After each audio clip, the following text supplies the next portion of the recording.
Students, मैं आज का ऑनलाइन क्लास लेकर रेडी हूँ। जैसे कि मैंने पिछले क्लास में आपको बोला था कि एमसीक्यू का आपको जो है 2 पार्ट मिलेगा। पहला पार्ट जो मैंने कंप्लीट कर दिया है कल। अगर आपने नहीं देखा है तो मल्टीक्राफ्ट के साइट पे जाके उसे देख ले।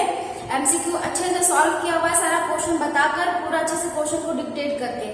आज जो हमारा पार्ट 2 है इसमें भी आपको जो है यहाँ अभी 5 क्वेश्चन में दिख रहे हैं, लेकिन ये आगे और भी कंटिन्यू होंगे क्योंकि बोर्ड पे उतना जगह नहीं है अभी, इस वजह से। ठीक है, तो बिना देर किए हुए स्टार्ट करते हैं आज का क्लास। उससे पहले अगर क्लास मेरा पसंद आए तो आप ढेर सारा लाइक देकर मेरा मनोबल बढ़ाए, साथ ही साथ कमेंट भी करें कि क्या पढ़ाई में इंप्रूव करना है, क्या आपको नहीं समझ में आ रहा है, क्या समझ में आ रहा है, तो मैं तरीका जो अपना चेंज करूंगी कि आपको उसी तरीके से बताया जाए कि आप जो है अच्छे से समझ जाओ। तो चलिए स्टार्ट करते हैं आज का जो हमारा सेशन है वो। आपको यहाँ पे अभी टोटल 5 क्वेश्चन मिल रहे हैं। हर एक क्वेश्चन को मैं 1 से 2 बार पढ़ूंगी, पहले समझाऊंगी, उसके बाद आंसर आपको हिट करना सिखाऊंगी। ठीक है, तो यहाँ पे सबसे पहला क्वेश्चन है, यदि XL और XL व XC का मान बराबर हो तो सर्किट को क्या कहते हैं। कभी भी जब XL और XC, ठीक है, XL बराबर XC होगा तो ये हमेशा आप याद रखेंगे ये रेजोनेंस होता है। ये क्या होता है? रेजोनेंस है। ये जानते हैं, ये यूज होता है ज्यादातर फ्रीक्वेंसी के लिए। ठीक है, यहाँ पे जो है वर्ड है फ्रीक्वेंसी। ठीक है, जब XL मतलब इंडक्टिव रिएक्टेंस और कैपेसिटिव रिएक्टेंस ये दोनों जब बराबर हो जाएंगे तो उस समय इसको कहते हैं हम लोग क्या कहते हैं, इसको रेजोनेंस कहते हैं। तो यहाँ पे आपको ऑप्शन में देखो, यहाँ पे पहला पावर है, ये नहीं होगा। दूसरा रेजोनेंस है, ये होगा, क्योंकि मैंने अभी बोला XL बराबर जब XC होगा तो वो सर्किट कैसा होगा? रेजोनेंस होगा। क्या होगा? रेजोनेंस होगा। ये तो होगा नहीं क्योंकि आपने आंसर फाइंड कर लिया है। ठीक है, समझ में आ रही है बात। सेकंड क्वेश्चन की तरफ बढ़ते हैं। पावर फैक्टर बढ़ाने के लिए डैश पैरेलल में लगाया जाता है। मैंने आपको जैसा कि पिछले क्लास में बोला कि पावर फैक्टर का मैंने पूरा एक दिन जो है सिर्फ वीडियो में पूरा पावर फैक्टर को लिया है। पावर फैक्टर आपका पीछा नहीं छोड़ने वाला। हर एक इलेक्ट्रिकल इक्विपमेंट में पावर फैक्टर वहां पे इम्पोर्टेंट है। इसलिए आप जो है अगर पावर फैक्टर नहीं पढ़ा है आपने तो आप प्लीज पढ़े उसे, क्योंकि उसी से आधा से अधिक क्वेश्चन आपको उसी से मिलेंगे देखने के लिए। और अगर आप पढ़ लेते हो तो उससे आप आसानी से ट्रैक कर पाओगे क्वेश्चन को। तो यहाँ क्वेश्चन है, पावर फैक्टर बढ़ाने के लिए डैश पैरेलल में लगाया जाता है। तो मैंने आपको बताया था कि आपको क्या करना, पावर फैक्टर बढ़ाने के 3 तरीके ही है। पहला तरीका था कंडेंसर को लाइन के पैरेलल में लगाना। तो देखो यहाँ पे पढ़ो, पावर फैक्टर बढ़ाने के लिए पैरेलल में लगाया जाता है। तो क्या लगाया जाता है? कंडेंसर या कैपेसिटर। आपको ऑप्शन में देखो, यहाँ पे नंबर क्वेश्चन है, पावर फैक्टर बढ़ाने के लिए कैपेसिटर लगाया जाता है। ठीक है, तो कैपेसिटर लगाया जाता है, किसमें लगाया जाता है? तो मैंने आपको बोला लाइन के पैरेलल में लगाते हैं कैपेसिटर को। तो पहला ऑप्शन यहाँ पे आपका सही है। सीरीज में लगाते हैं क्या? नहीं लगाते हैं। बोथ है, सीरीज एंड पैरेलल बोथ होगा? कभी नहीं होगा। ETC तो आपका वहां पे दिया ही नहीं, कोई नहीं, मतलब कोई। ठीक है, अब आते हैं नेक्स्ट क्वेश्चन की तरफ। पावर फैक्टर की इकाई होती है, अगर आपको याद होगा अच्छे से तो मैंने आपको एक जो है इंपॉर्टेंट लाइन पढ़ाया था, क्या कि पावर फैक्टर जो है वो है अनुपात, मतलब रेशियो है ना। रेशियो किसका है? तो R/Z का रेशियो है। ठीक है, रेजिस्टेंस बाय इम्पीडेंस का रेशियो है। तो कोई भी कहीं पे अभी आप पढ़ लो, जो चीज अनुपात में होगा उसका यूनिट कभी नहीं होता है। अगर कोई बोल देता है तो वो गलत है। आप सरासर आप उसको आंसर कर सकते हो कि जो भी चीज अनुपात में होगा उसका जो यूनिट नहीं होता है ना। तो आप यहाँ पे देखो, पावर फैक्टर की इकाई होती है, यूनिटी होगा क्या? नहीं होगा। ओम तो रेजिस्टेंस का होता है।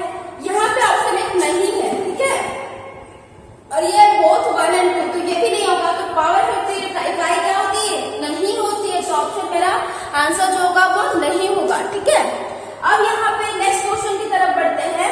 इंडक्टिव सर्किट द्वारा डैश करंट मिलती है। ठीक है, इंडक्टिव सर्किट द्वारा। तो आपको याद होगा कि मैंने आपको बताया था कि पावर फैक्टर जो है लोड पर डिपेंड करता है।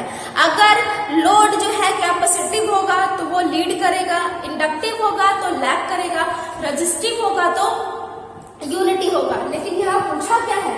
इंडक्टिव सर्किट द्वारा। तो इंडक्टिव में क्या होता है? हमेशा लैग करता है। क्या करता है? हमेशा लैग करता है। तो ऑप्शन आप देखो, सबसे पहला ऑप्शन ए पे हिट कर दोगे आप, लैगिंग है। दूसरा लीडिंग था, तीसरा बोथ था और चौथा आपका ETC था। तो आपका ऑप्शन क्या होगा? यहाँ पे ऑप्शन हिट होगा लैगिंग।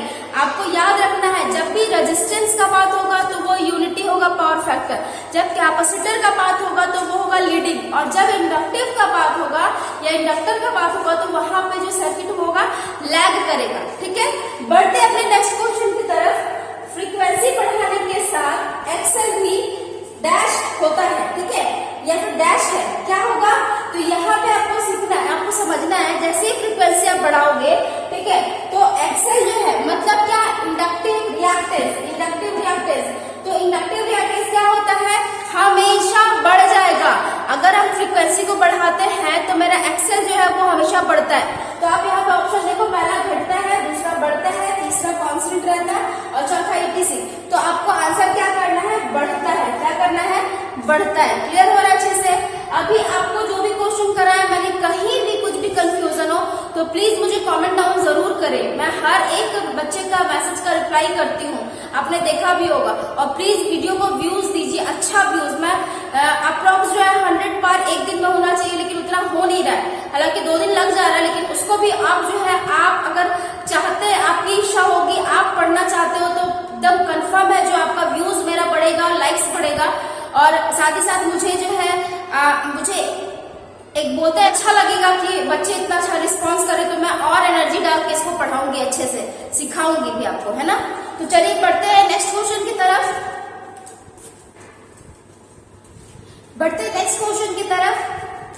पहला क्वेश्चन, छठा नंबर क्वेश्चन है, शुद्ध कैपेसिटिव सर्किट में पावर खर्च होती है। ठीक है, शुद्ध कैपेसिटिव सर्किट कहने का मतलब क्या होगा?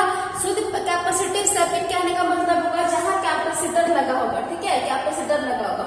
तो आपको याद रखना है कि जहां भी शुद्ध कैपेसिटिव मतलब सिर्फ कैपेसिटिव सर्किट, कैपेसिटर लगा हुआ सर्किट का बात करेगा, तो वहां पावर क्या होता है? पावर शून्य होता है। हमेशा याद रखेंगे आप, पावर क्या होगा वहां पे? पावर शून्य होगा। बढ़ते नेक्स्ट क्वेश्चन की तरफ। एसी सर्किट में वाटमीटर सदैव पावर दर्शाता है। आपको पता है पावर मैंने बताया 2 टाइप का होता है, एक तो ट्रू पावर, एक दूसरा एपरेंट पावर। ट्रू पावर मतलब एक्टिव पावर, जो रियल में आपका बिजली खर्च हो रहा है, जो वाटमीटर दर्शाता है ना। तो यहाँ पे क्वेश्चन आप सुनेंगे, फिर से ध्यान देंगे। एसी सर्किट में वाटमीटर सदैव पावर को दर्शाता है। कैसे पावर को दर्शाएगा? तो वाटमीटर सदैव क्या होता है? ट्रू पावर को दर्शाता है। मतलब जो बिजली हम सब खर्चा करते हैं, हम सब खर्चा करते हैं, वो हमको दिखाता है। तो ये आपका जो पहला ऑप्शन है क्या? ट्रू पावर, ये ऑप्शन आपका राइट हो जाएगा। एपरेंट होगा क्या? नहीं होगा। बोथ होगा? नहीं होगा। ETC होगा? नहीं होगा। ठीक है, आप समझ रहे बात को मेरी। अब आते हैं नेक्स्ट क्वेश्चन की तरफ। डीसी सर्किट में पावर फैक्टर होता है। अब यहाँ पे देखिए, ये क्वेश्चन आपको कंफ्यूज करने के लिए दे सकता है तो आपका क्या एसी टर्म्स का है, ठीक है, लेकिन यहाँ पे आपको कंफ्यूज करने के लिए क्वेश्चन दिया है कि डीसी में पूछ रहा है। तो डीसी में आपको पता होना चाहिए, कॉन्सेप्ट एकदम क्लियर है। मैंने पिछले क्लास में बताया, आपने वीडियो नहीं देखा तो प्लीज जाकर वहां पे देखें, क्योंकि सारा चैप्टर, हर एक जो है चैप्टर एक दूसरे से रिलेटेड है।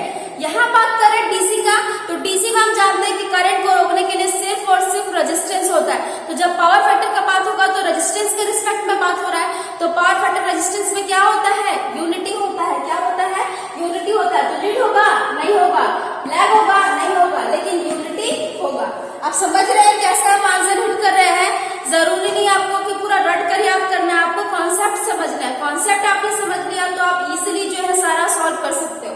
बढ़ते हैं नेक्स्ट क्वेश्चन की तरफ। इंपिडेंस का विलोप होता है। ठीक है, आपको मैंने बताया ना कि यूनिट और साथ ही साथ इसका उल्टा, किसका उल्टा और किस चीज को किससे दिखाते हैं, ये तीनों आपका कंठस्थ होना चाहिए। ये तीनों आपका पीछा नहीं छोड़ने वाला। हर बार क्वेश्चन में ऐसा ही क्वेश्चन देता है घुमाकर और आपको आंसर करना होता है। ठीक है, इंपिडेंस का विलोम क्या होता है? तो आपको याद रखना है कि इंपिडेंस का विलोम जो होता है एडमिटेंस होता है। क्या होता है? एडमिटेंस होता है। सबसे पहला ऑप्शन जो आपका सही है। रेजिस्टेंस होगा क्या? नहीं होगा।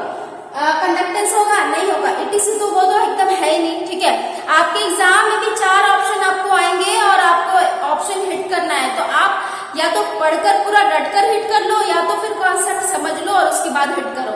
लेकिन दोनों ही हालत में आपको जो है सबसे इजी पड़ेगा कॉन्सेप्ट समझना, ताकि वो आपका हर एक एग्जाम में आपका वो जो कॉन्सेप्ट है वो आपका रह जाएगा, है ना।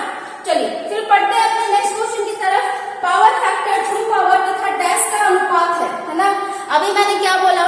पावर फैक्टर आपका पीछा नहीं छोड़ेगा वो भी। तो पावर फैक्टर है क्या? तो ये R/Z है, रेजिस्टेंस बाय इंपिडेंस का अनुपात है, या true power bye apparent power का अनुपात है। तो यहाँ पे क्वेश्चन फिर से पढ़िए। पावर फैक्टर ट्रू पावर तथा किसका अनुपात होगा?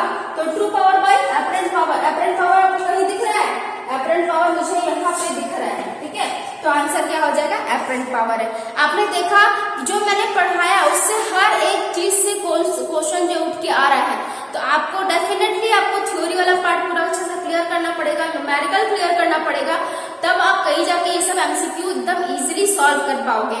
तो आपने देखा कि आज मैंने टोटल 10 क्वेश्चन करवाए हैं, कल भी मैंने करवाया था अप्रॉक्स 10 या 12 क्वेश्चन करवाया था। तो 2 जो पार्ट है मेरा एमसीक्यू का वो क्लियर हो चुका है। अब जो है मैं नेक्स्ट चैप्टर की तरफ पढ़ूंगी, और बच्चों का जो है प्रैक्टिकल के लिए बहुत ज्यादा कमेंट आ रहा है कि मैम प्रैक्टिकल भी कुछ बताया जाए, तो मैं कोशिश करूंगी कि आपका प्रैक्टिकल क्लास भी जो है ऐसा जैसे थ्योरी में हम लोग चलता है, पहले प्रैक्टिकल में भी पहले थ्योरी पढ़ना पड़ता है, तो उसका थ्योरी का क्लास मैं आपको दे दूं, ठीक है। जैसे ही एज सून एज पॉसिबल होगा मैं जो है उसका भी क्लास स्टार्ट करवाऊंगी। तो बस आप वीडियो को जरूर देखें, हर दिन नोटिफिकेशन ऑन करके रखें, हर दिन वीडियो आता है, आप देखने के बाद अगर पसंद आए तो एक लाइक जरूर करना, ठीक है। सो आज का मेरा क्लास यहीं तक है। Thank you.